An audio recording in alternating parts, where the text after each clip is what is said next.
Hello everyone, my name is Jaypal Nadir. Here I am presenting my personal experience presentation. I did not get chance to present in class, that's why I am presenting via YouTube. And in the background, as you can see, that's my college, KK Sastri, which is in Gujarat, India.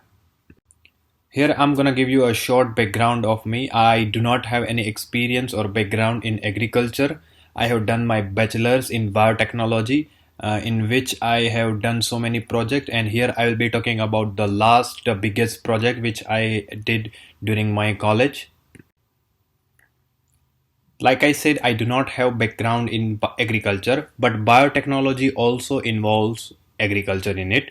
So let's talk about what is biotechnology. Biotechnology is a field of engineering that makes use of biological system, living creatures or fragments thereof to develop or produce very variety of products like healthcare, crop protection, agriculture, non-food industrial use of crops and other products, for example, biodegradable plastic, vegetable oil, biofuels, and environmental uses.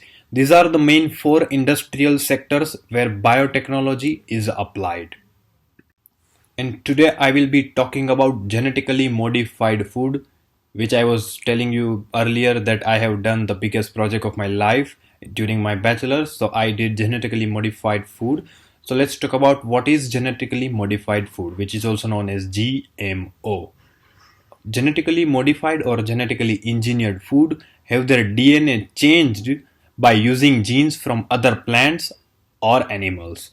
Scientists take the gene for a desired trait and put it in one plant or in animal, and then they insert that gene into a cell of another plant or animal.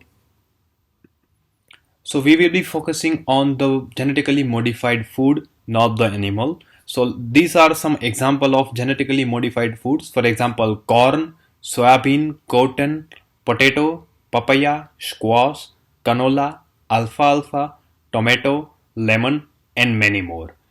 Corn is one of the biggest genetically modified food we have in the industry right now today, and I have done my experiment on tomato during my college, so I will be explaining about that in the upcoming slides. So now let's figure out the process of how to modify tomato genetically. I have classified 5 steps, which is very easy. Like the first step involves we need to find the organism with the desired trait, which means we need to find the tomato which have a long shelf life, which is like healthier among all other tomatoes. And then the second step will be the isolate the gene sequence that codes for their desired trait. So we need to cut the specific parts of the tomato and we have to keep it in the refrigerator. And the third step will be to insert the gene sequence into the genome of the plant cell. We need to insert that gene into the plant of tomato, which we will be modifying. And in the fourth step, we will allow the genetically altered cell to grow into a plant, and then we will allow the plant to propagate. So we will give proper amount of water and sunlight to the plant until it grows, until it gets bigger. So that was the process of how to modify tomatoes genetically. I hope I didn't get too technical because I know you guys are not from biotechnology background. And now we will be talking about the benefits of genetically modified food. First one is pest resistance, second one is disease resistant, and third one is cold resistance. Tomato genes are usually modified to delay ripening and softening. And let's talk about the pest resistance.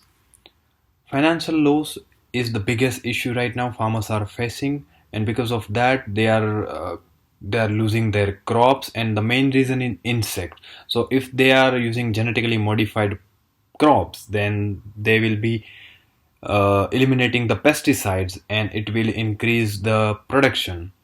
And the same thing goes to the disease resistance because a genetically modified plant will protect the plant from diseases, from viruses, bacteria, and fungi. And there is also some disadvantages like human health risk and economical concerns. So let's talk about the human health risk. People are allergic to some kind of foods. Some people already have allergic reactions while eating peanuts and any kind of food. So by introducing a new gene into tomato, it will increase the chance of allergies and there will be some unknown effects on human health.